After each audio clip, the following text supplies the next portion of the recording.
Hello friends, good morning to all of you. So यहाँ मैं एक प्रॉब्लम डिस्कस करने जा रहा हूँ जो कि एनसीईआरटी एग्जाम्पल प्रॉब्लम और यूनिट 1 से है इलेक्ट्रिक चार्ज इन फील्ड से, लेकिन यहाँ पर एसएचएम का कॉन्सेप्ट भी इंक्लूडेड है।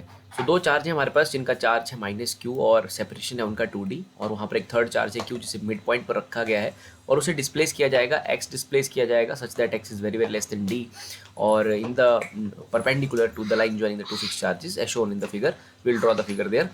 Show that Q will perform SHM with the time period of that. So figure जो है वो कुछ इस तरह से, like this is your -q charge और this is also your -q charge, और यहाँ आपने कोई q चार्ज रखा है। टोटल जो सेपरेशन है आपके पास वो 2d है स्टूडेंट्स, और आप इसे थोड़ा ऊपर की तरफ डिस्प्लेस करते हैं। मान लीजिए आपने इसको x अमाउंट से डिस्प्लेस किया है, और क्वेश्चन में कहा गया है जो x है वो d के कंपेरेटिवली काफ़ी स्मॉल है। सो ये पार्टिकल को आपने डिस्प्लेस किया, वो यहाँ पहुँचता है, तो इसके ऊपर डेफिनेटली जो फोर्सेज लगेंगी इस -q और इस -q की वजह से वो अट्रैक्टिव फोर्सेज रहेंगी और इस तरफ को फोर्सेज लगेंगी। लेट्स सपोज जो फोर्स लग रही है वो F है, और ऑब्वियसली ये वाली फोर्स भी क्या रहेगी, F रहेगी। तो अगर मैं F का मैग्नीट्यूड लिखना चाहूँ तो आ जाएगा k q² upon r²। Let's suppose ये यहाँ से यहाँ तक का डिस्टेंस को मैं r मान लेता हूँ, सो k q² अपॉन r²। तो because of these forces this particle will again come down और execute SHM in this direction. ऐसे ऐसे वो SHM एग्जीक्यूट करेगा along a direction perpendicular to the line joining the two charges.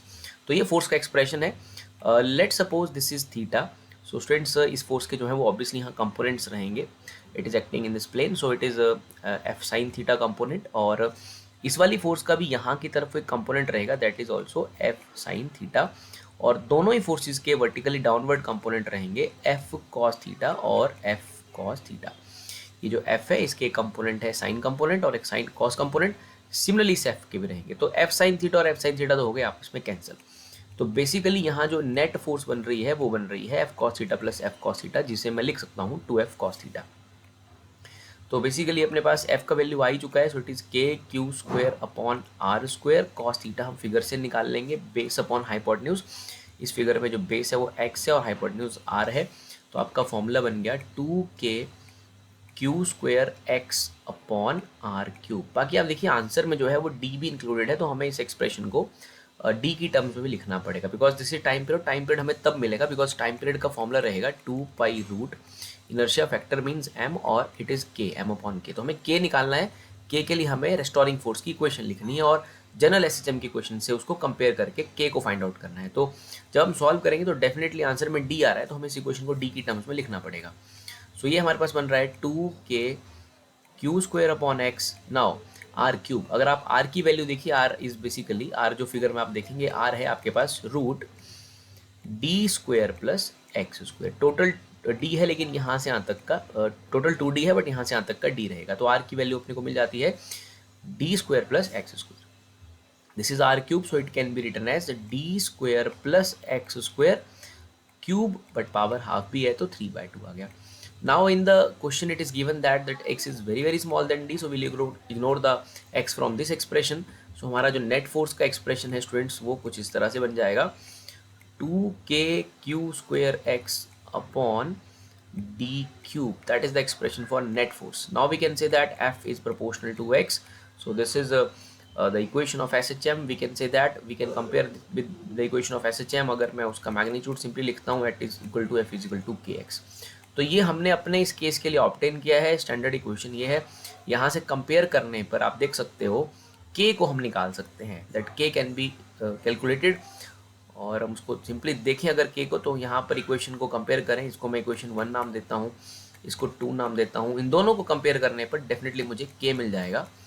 k is 2k q² upon d³, that is the expression for k। तो students आगे चलते हैं, अब time period निकाल लेते हैं। Time period is basically 2π root inertia factor upon spring factor. Mass हमें भरना है इनर्शिया फैक्टर की जगह, मास हमें m दिया गया है पार्टिकल का, और k का वैल्यू अपने पास गिवन है। It is basically your spring factor, okay. और ये जो k है स्मॉल k वो ये इलेक्ट्रोस्टैटिक कांस्टेंट वाला k है। चाहे मैं इसे थोड़ा यहीं पर ही सॉल्व कर लेता हूँ। It is 2 into this k is basically 1/4π epsilon naught to q² upon d³। So now we'll put in place of that k आ जाएगा हमारे पास 2q² अपॉन 4π एप्सिलॉन नॉट, वो चला जाएगा ऊपर, so it is 4π epsilon naught d³। हमारे पास जो answer था students, उसमें सारी चीज़ें रूट के अंदर ही थी। मैं यहाँ से देखिए अगर 2 को अंदर ले जाता हूँ तो ये 4 बन जाएगा और नीचे वाले 2 से 2 कट जाएगा। अंदर जाके बेसिकली ये 2 4 ज़ा 8 होगा।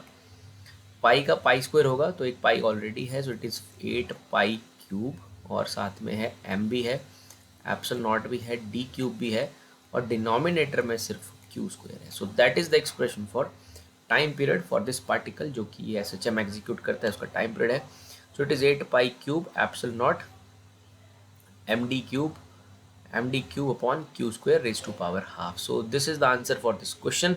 इस तरह से आपसे सॉल्व करेंगे, सिंपली इसकी रिस्टोरिंग फोर्स की इक्वेशन लिखेंगे, उसे स्टैंडर्ड से कंपेयर करके सॉल्व कर लेंगे। Thank you.